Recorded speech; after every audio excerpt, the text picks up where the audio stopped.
Right now, Pittsburgh's best sports show is about to begin. Call us or tweet us. We've got things to talk about on the Ireland Contracting Nightly Sports Call. Good evening, everyone. Welcome inside the Fan Cave. This is the Ireland Contracting Nightly Sports Call. We are live on KDKA Plus and 93.7 The Fan. Bob Pompeani here, and Drew Fillipponi is there, which is 93.7 The Fan. And Pony, I want to start you off with the fact that the Pirates, I was really looking forward to this game tonight. It's going to have to be made up as part of a doubleheader tomorrow, but good pitching matchup tonight. Detroit has one of the best left-handers in the game, and the Pirates have one of the best young core of righties. We're going to see them in action tomorrow. Disappointing it didn't happen tonight because I saw some weather reports that said they could have probably played that game. I had not heard anything about a possible postponement, and obviously we're the flagship. Nothing came across my desk that we might have to stay on the air until 6 in order to make up for no pregame show. So I think that caught many by surprise. But guess what? Call off from work tomorrow and settle in for a doubleheader for the ages. You don't get this very often. Once upon a time, Koufax and Drysdale lost 2 games at Forbes Field on the same day. Let's hope that the Pirates do better with Jones and Skeens tomorrow at Comerica Park. If you leave now, you can get to that Motor City Casino, have a nice night there, and then take in both games tomorrow. 12:40 first pitch with Jones, and then after that game, you get Skeens against Jack Flaherty, the old Cardinals pitcher who's had a big year strikeout-wise. And I love watching those two guys pitch. Skeens more than Jones, even though Jones is don't want to shortchange him, but Skeens is just a cultural phenomenon right now. So I'm very excited for that. Tuesday, you don't get a lot of Tuesday matinees in baseball. We're getting 2 tomorrow, Bob. I used to sneak, my grandmother, she used to sneak the candy and the drinks in her purse. I can say this now. The statute of limitations have run out on that. But she was big on the saving money and not having, the $15 popcorn and the very expensive candy there. We'd have to stop at the drugstore to get the candy beforehand for the double feature matinee. Well, if your grandmother thought that was expensive, how about now? You're going to see more people bring purses in with a bunch of stuff inside, given some of the prices you see today. I'm also interested in this Tarek Skubal character, only because he's kind of come out of nowhere. He's been on our roster for a while, but he was a 9th-round pick, originally drafted by someone else and way down low, and then he bypassed that, came back into the draft, was a 9th-round pick. But he's doing some things. You think Jones and Skeens' numbers are impressive. This kid's done pretty well for Detroit as well. Okay, so now it comes down to this offense, which was better in the Atlanta series, not so much on Sunday, taking some of that positive momentum against really tough pitchers. You see the ball better during the day. The shadows won't be an issue in the 12:40 game with Skubal. That should help. That should benefit Pirates hitters. They've got guys like Connor Joe who do better against left-handed pitching. Andrew McCutchen, too, at the top of that order. O'Neal Cruz really does not hit left-handed pitching at all, but you don't want to take him out of the lineup because he's your shortstop. That also means no Rowdy Tellez in that game tomorrow. But with 2 games in one day, do we see Big Rowdy for the second game? The Tigers have not. I think they're going to start Flaherty, and that would mean an opportunity now, Bob, for Tellez. And we had Derek Shelton come on our station today and say they unplugged Tellez this weekend. Sometimes when my computer doesn't work, I unplug it and plug it back in. And when it still doesn't work, I throw it in the garbage and I go buy another one. And that's what they should be doing right now at first base. You want Pete Alonso. You want the polar bear to splash down here. I would like it, but I know it's unrealistic. It's unrealistic. Get him here. There are a lot of guys out there I think they could acquire here. By the way, it's also good to see just a regular doubleheader back-to-back games instead of day-night the way they like to do it these days. But, yeah, now it's up to the Pirates to hit. They're going to have Ke'Bryan Hayes back. I had to put Martin Perez on an injured list. I had to put And no Joey Henry Bart. Davis. We got Ron Cook or whatever the guy's name is instead. Gary I don't Koch. get that. Is he a golfer? Whatever. The case is, Grant Koch, Gary Koch, Diet Coke. It doesn't matter. Bottom line is, why is he here and not Henry Davis the way Davis has hit it? I just don't understand that move. And Greg Brown said his thought on it is, we talked to him today, that if they call Davis up, he has to play every day, and Grandal goes and becomes the backup. And they don't want Grandal to be the backup right now. Why? I don't get that. He's hitting 200. Okay, he's a better defensive catcher. Then tell me why you drafted Henry Davis #1 overall if you're not even comfortable with him taking a job away from a 35-year-old injury-plagued catcher you signed for $2.5 million this offseason, Bob. I don't get it. I don't understand it. He was atrocious. He was not good. But now that he's tearing the cover off the ball with this new batting stance, let's go. Yeah. Let's get him back up here, just like Nick Gonzalez came back, and look what he's doing for this lineup. And I thought for sure with Bart going on the DL, he'd be the natural call-up, but it's not been the case. We got to take a break here, Pony. When we come back, we'll open up the phone lines. Want to hear from you. It's 412-575-2600. We're live with the Ireland Contracting Nightly Sports Call, KDK Plus and 93.7 The Fan.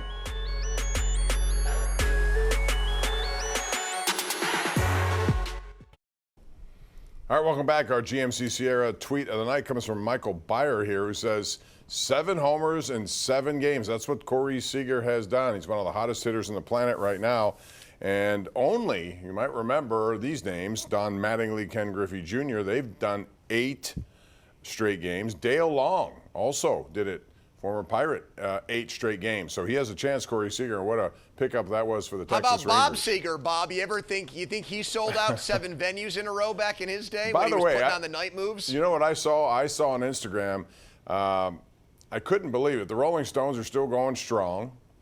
And 80 is, I don't know if he's 81 or 82. Mick Jagger's running around like he's a 40-year-old. I don't know if you saw any of those videos. He's got more energy than me. He's unbelievable. It's incredible. I don't know if he's 81 or 82, but bottom line is they're still kicking and they love what they're doing, and that's great to see. All right, we're going to go to the phone lines. We have a lot of people want to talk here, Pony, so let's get right to it, beginning with Jim in McKeesport. Jim, you're first up tonight, and you are our #1 Cochrane Go One Better caller of the night tonight. Hey, Bob. And that's wasted opportunity, Jim. I'm going to have to keep that up there. I don't know what happened. Did you hang up?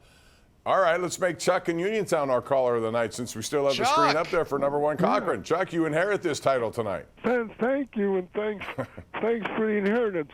No, what I want to ask you, you fellas, the Pirate season, up to this point, with about a quarter of it gone, are you pleased, disappointed, or just about in the middle? I myself am a little on the downside. I'm a little disappointed. I thought I was hoping maybe we'd be like about 3 games over 500. And the sad thing is, I think we would have if we didn't give those games away late. With the bullpen, particularly the ones at home. That remember I told you so many times before. You want to be a contender, you got to win the games that you're supposed to win. But what do you fellas think? Well, Chuck, you're an optimist, so to hear that is unusual for me from you, but you're realistically right. I'm disappointed. I expected better than what they've said. If you had told me that they would be second in the majors, I think the last stat I saw in quality starts, I didn't expect that at all. Given what we thought of this team from a hitting and a bullpen standpoint, I would have thought they'd be leading the division right now. So it's still not too late to do it, but they better get it together here. They got a tough stretch coming up. This one, then they got Toronto, and then they come back to the LA Dodgers. I'm disappointed as well. There's, at home especially, so many games where David Bednar early in the season was working out the kinks, blew saves, blew opportunities. That game against Detroit that they lost, the game against the Angels, that matinee that they lost, the 2 games against San Francisco. I mean, it's starting to turn into a Penguin situation where you're giving away games, and at the end of the year you go back and you say, oh, yeah, remember that. If they would have won that game, or if they had won 2 or 3 more games, they would have been safely in the playoffs. Bob, we all said before the season started that this was going to be a division where a team maybe with 82 or 83 wins won it. Have you seen what the Brewers have done so far this year? They're on pace for close to 90 wins. I don't think that'll continue. They're a pretty good team. But they are, but I don't think that's going to continue. But the point is they've built a big lead on the Pirates. They're not close together right now. It's a substantial deficit. And the teams around you, the Cubs are really starting to trail off. Offensively, they're in a big rut. The Cardinals have come alive, and the Reds just swept the Dodgers. So it is a 5-horse race. Milwaukee has given themselves a nice leg up, though, to start off. We're about a third of the way through the season, and they're picking up where they left off, winning the division last year. They are. They were getting no hit tonight by Chicago. Craig Counsell, their former manager, in that other dugout. I saw this tonight, and it was really interesting to me to see Mason Miller keep doing what he's doing, and he hit 102.7 on the gun tonight. I mean, awesome. And so Great that leads story. to this tweet we have at KD Pomp at the Pony Express. James Nolan says, "Hey, Oakland, can we interest you in David Bednar?" That ain't going to happen. But, man, this kid has been putting it up. It's an amazing story, what he's overcome from Bethel Park, Waynesburg. Would you trade Tamar Johnson for him straight up? Yes, I would. I would trade So your Tamar. number one hitting Listen, prospect? I have said forever about these prospects. I look back over the time and I see names that I thought were going to be here by now and aren't here by now. Hudson Head is a guy everyone thought. Who? He was acquired. He was a pitcher in one of these deals that they made. Yeah. That's right. Also, Hudson Head, the Joe Musgrove trade. right, and yet where is he? I haven't heard a word. How about Tucapita Marcano? Is he even in baseball? He went to San Diego Bob, how about again. Travis Swaggerty? He was a top 10 pick. Exactly. That's what I'm saying. When you have prospects and they're still considered blue chips, you should move them when you can. You don't have to do them all, but if you have a good one and if you can help your team right now in a division, which you say is winnable, and even if Milwaukee ends up with 88 to 89, you still can challenge that, not to mention the wild card, which is just a log jam of a bunch of 500 teams. Would you trade Henry Davis for Mason Miller? No. Why? You've got Andy Rodriguez. Because I'm not giving up on Henry Davis. I still think there's a lot there that I like. You just said prospects are prospects. But he's a prospect right now. Okay, but I still believe he's going to be a good one. I don't know enough about some of these guys in Tamar single A. Johnson was a top 5 pick. I mean, okay, so that means he's very coveted by a lot of teams. You could use him in a trade. I would trade Henry Davis for, you said 102? 102.7. But Bob, I mean, if you're telling me I'm getting not Aroldis Chapman at 36 years old, but I'm getting him in his early 20s, I'm trading a guy that couldn't figure out the big leagues and hit 160, and I've already got my catcher of the future when he comes back off of Tommy John surgery, Rodriguez. I don't know where Davis plays. They're not letting him play first base in the minor leagues. It doesn't matter. He's got a bat. If he's a DH, he's a DH. I don't think McCutcheon will be here next year. You have an opportunity to put him in DH. His bat has got to play, and if it does, you play him. Wherever it is, you play him. So, we'll see what goes on. We're going to go back to the phone lines here, and this is Dave in Northside. Hey, Dave, you're up next. Go ahead. I'm going to ask you something. Do you remember the Super Bowl champs used to play the college all-stars? Because the Steelers were the last one. Yep. You know why I remember? Because it was in Chicago. It was a rainy night, and that was the last time they played it. It was up to like 70 to 76 or And something. your point is what, Dave? I don't understand where this came out of the left field here. Yeah, they did, and it was a rainy night. Let's go to Bob in South Park. Hey, Bob. Bob, you're not paying attention. Don't listen to the television. Yeah, I'm there. Go ahead. Go ahead. No, you go ahead. Tony. Bob. What's happened here, Bob? Tony. Hey, this has yes, gone off I the am. rails. Go ahead. Bobby, I'm paying there? attention. I was at that game. The Pony's talking about when Drysdale got beat. Thank you. Yes. Oh, my. Okay. It's one of those nights. It happens once in a while, Andrew. You know how you've done this for a while. So we started with a hang-up, and it's gone to this point. So 412-575-2600. If you could do better than that, we would certainly appreciate it. So I want to ask you about something we didn't talk about last night that I wanted to talk about and ran out of time. Dan Bilesma is back in the NHL. He hadn't coached at this level since Buffalo got rid of him back in 2016-17.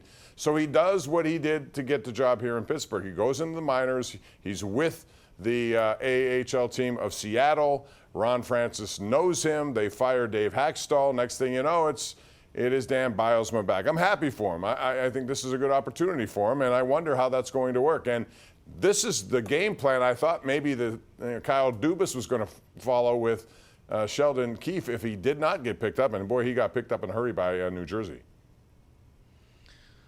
Right. I like Bilesma personally and will always be indebted to him for coming in 09, replacing Terrian and helping that team win the Stanley Cup. They had some close calls after that, but never reached that point again, and that's why Bilesma, despite winning a lot of games, didn't have the kind of longevity as Penguins coach that we've seen from Mike Sullivan. Bob, I just get the sense that the Penguins are not really going to make colossal moves this offseason. Do you think so?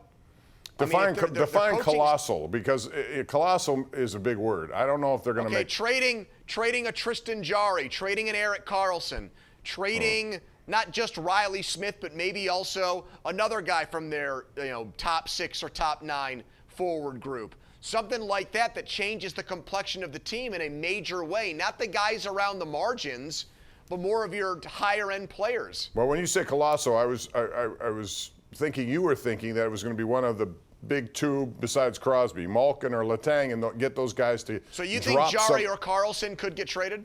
I do, but I'm more inclined to think that Jarry could be ahead of Karlsson. I just think they like him too much. I think they expect him to be better next year, and I think it would be very difficult to dump that money. You're still in his camp. That's a lot of money with Karlsson. You've been an ardent Jarry defender. You always go to bat for him on this show. I do. I think he still has a lot of talent. I do. So, maybe it's like Henry Davis. I'm going to keep waiting and maybe be disappointed. But I'd like to see him with another shot in the playoffs. But who knows if that's going to happen here next year? Better, because they need to do it. We got to take a break. Speaking of needing to do something, we're a little bit behind. We'll do it. Come back with more right here on the Ireland Contracting Nightly Sports Call. Thanks for joining us. We'll be right back.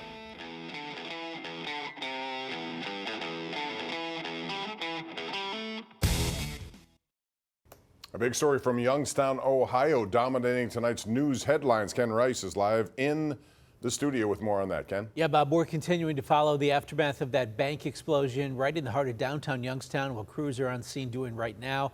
Plus, where in Pennsylvania, researchers at Pitt believe they've discovered a giant source of so far untapped lithium and what that could mean.